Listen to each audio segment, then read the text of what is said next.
তাহলে আমরা সবাই মিলে রাধা নাম করেছি তো, এইবার রাধা নাম করতালি দিয়েছে, এইবার সবাইকে উচ্চ স্বরে গাইতে হবে।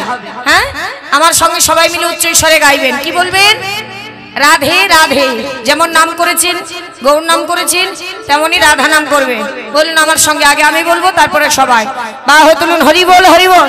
রাধে রাধে। হ্যাঁ, সবাই বলবেন, বলো রাধে রাধে। আর একটু জোরে হবে। হ্যাঁ বলুন, রাধে রাধে রাধে রাধে।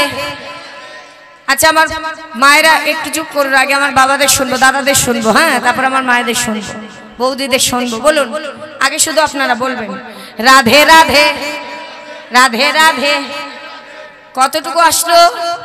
হ্যাঁ, অল্প না? এইবার আমার মায়েরা বলবে কিন্তু কৃষ্ণের সখা আর রাধারানীর সখী, তাই তো? দেখি, এটাও একটা খেলা, হরি নামের খেলা, কে জিতবে দেখবো। কি আর একটা সুযোগ দেব? খেলা হবে কিন্তু। বলুন রাধে রাধে। এইবার এবার জিততে হবে যে, এইবার আপনারা বলুন রাধে রাধে। এ বাবা, আরেকবার আরেকবার, রাধে রাধে রাধে রাধে। এইবার আরেকবার বলুন, আরেকটা সুযোগ কিন্তু, রাধে রাধে রাধে রাধে। বাবা বাবা, কি দুদিকেই তো খারাপ হয়নি, একেবারে সমান সমান আছে নাকি? তোমরা জিতেছো? কি বলছে? জিতে গেছে বলে রাধারানী জিতে? বাহ। তবে এখানে কি বলছে মা? এটা তো হরি নামের খেলা, এই হরি নামের খেলা যে খেলবে, বললেন কেউ হারে নাই, হরি নামের খেলায় সবাই জেতে। তাহলে হাত তুলুন আমার সঙ্গে, সবাই বলবেন এবারে একসঙ্গে, এমনই উচ্চ স্বরে সবাই বলুন। বলো রাধে রাধে রাধে রাধে রাধে রাধে। জোরে রাধে রাধে রাধে রাধে রাধে রাধে রাধে রাধে রাধে রাধে রাধে রাধে রাধে রাধে রাধে রাধে রাধে। বলো বলো বলো রাধে রাধে রাধে রাধে।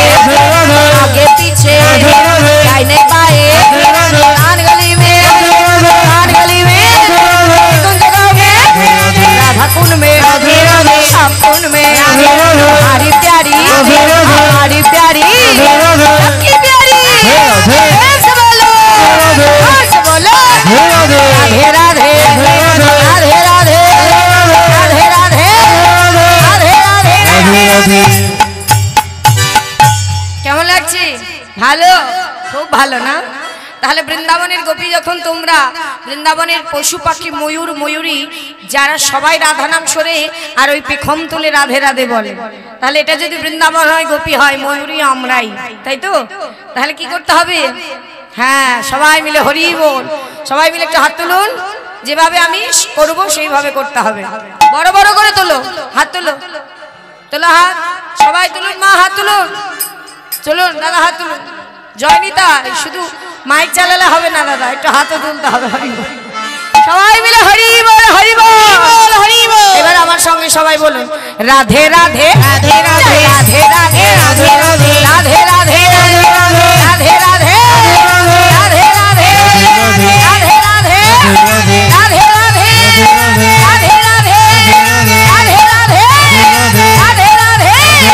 রাধে রাধে রাধে राधे राधे। जोर से बोलो सारे बोलो राधे राधे राधे राधे राधे राधे राधे राधे राधे राधे राधे। राधा रानी की, वृंदावन धाम की, बांके बिहारी लाल की, लुधोनी लुधोनी हरि बोल। राधे राधे राधे राधे राधे राधे। जपा करो कृष्ण नाम रस पिया करो, हरि बोल हरि बोल। कृष्ण नाम रस पिया करो, कृष्ण नाम रस पिया करो, कृष्ण नाम रस पिया करो, कृष्ण नाम रस पिया करो, कृष्ण नाम रस पिया करो। राधा रानी की, वृंदावन धाम की, बांके बिहारी लाल की जय। श्री राधे श्याम। সবাই আমরা খুব আনন্দ করলাম, এমন আনন্দ আবার হবে। তবে কীর্তনের শেষে একটু ধৈর্য ধরতে হবে, সবাই মিলে খুব আনন্দ করব, নৃত্য করব একসঙ্গে, তারপরে ঘরে যাব। তবে তার জন্য একটু ধৈর্য, সবাই মিলে একটু কীর্তনটা আস্বাদন করব, তারপরে জয় রাধেশ্যাম। সবাই মন্দির কথা বলবেন না। মধুময় শ্রীধাম বৃন্দাবনে আমরা সবাই প্রবেশ করেছি। আমার কথা নয়, সবাই মন্দির শুনুন।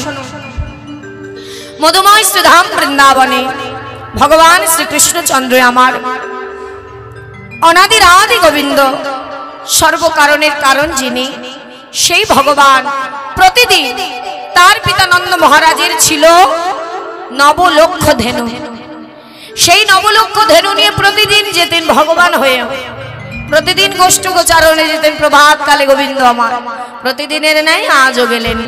তবে কোন পথ দিয়ে গেলেন মা? যে পথে আছে আমার রাধা রানী। রাধা রানী বিবাহের পরে আমার মায়েরা কোথায় যাও? শ্বশুর বাড়ি, শ্বশুরালয়। আমার রাধা রানীর শ্বশুরালয় কোথায় ছিল? বৃন্দাবনে যাবট গ্রাম, গ্রামের নাম যাবট। ওই যাবট গ্রামে আমার রাধা রানী থাকতেন। আর যখন আমার গোবিন্দ গোষ্ঠে যেতেন, তখন ওই রাধারানীর শ্বশুর বাড়ি, শ্বশুরালয়ের সামনের দিকে যেতেন, যাতে রাধারানীর সঙ্গে তার একটু মিলন হয়, দর্শন হয়, নয়নে নয়নে মিলন হয়। হরি বল, হরি বল। তাই যখন গোষ্ঠে যেতেন তখন একবার তার সঙ্গে নয়নে নয়নে মিলন হতো, আবার যখন ফিরে যেতেন তখন একবার তার সঙ্গে নয়নে নয়নে মিলন হতো। কেন বলুন তো মা? মুখে কথা বলতেন না কেন জানেন? ওই যে রাধারানীর ঘরে আছে জটিলা আর কুটিলা, কৃষ্ণবাদী শাশুড়ি আর ননদী, যদি জানতে পারি এতটুকু দর্শন, নয়নে নয়নে মিলন, এতটুকু তাদের হবে না। সারাদিনে যত কষ্ট করে যতবার তাদের সাক্ষাৎ হতো, অনেক কষ্টের উপর। তাই আজ আমার রাধারানী নয়নে নয়নে মিলন করি আজ চলে যাচ্ছে, চলে যাচ্ছে। যখন চলে গেলেন গোবিন্দের সঙ্গে, প্রভাত কাল থেকে যখন চলে গেলেন, সন্ধ্যাকাল আগত, সন্ধ্যাকালে চলে যাচ্ছে আমার গোবিন্দ রাধারানীর সঙ্গে নয়নে নয়নে মিলন করে, মুখে কিছু না বলে মাথার কেশে স্পর্শ করে আর 10 অঙ্গুলে হেলন করে আমার গোবিন্দ চলে গেলেন।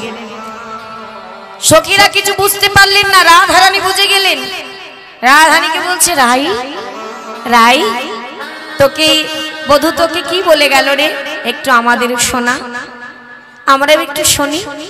বলছি, আমার বধূ আমাকে কি বলেছে তোরা বুঝিসনি সখী? না, তুই হলি কৃষ্ণদাসী হরিদাসী, তুই যা বুঝবি আমরা কি তা বুঝবো বল? আমরা বুঝিনি, তাই তুই যদি করুণা করিস তাহলে যদি আমরা বুঝতে পারি। বললেন বেশ, তবে শোন। আমার বধূ আমাকে বলেছে এই বৃন্দাবনে কেশর কুঞ্জ আছে, সুন্দর করে কেশর কুঞ্জ সাজা, ওই কেশর কুঞ্জে বধূ আসবে, আমি তার চরণ সেবা করব। জয় হৃদয়, এত কথা বললে তো হবে না, পরিবেশটা তো ভজন গাওয়ার হয়ে গেছে, কীর্তন শোনার নেই। একটু সকলে চরণে নিবেদন, কেউ কথা বলবেন না, একটু মন দিয়ে আস্বাদন করুন, তারপরে কতক্ষণ আর মা যারা। তাই আজ কি করলেন? গোবিন্দের সঙ্গে নয়নে নয়নে মিলন করলেন। রাধারানী বুঝতে পারলেন কেশর কুঞ্জ সাজাতে বলছে, তাই কেশর কুঞ্জ সাজালেন আমার রাধারানী সুন্দর করে। কেশর কুঞ্জ সাজিয়ে আজ মাথায় ঘোমটা দিয়ে আশা পথে নয়ন দিয়ে বসে রইলেন রাধারানী। বধূ আসবে কথা দিয়েছে।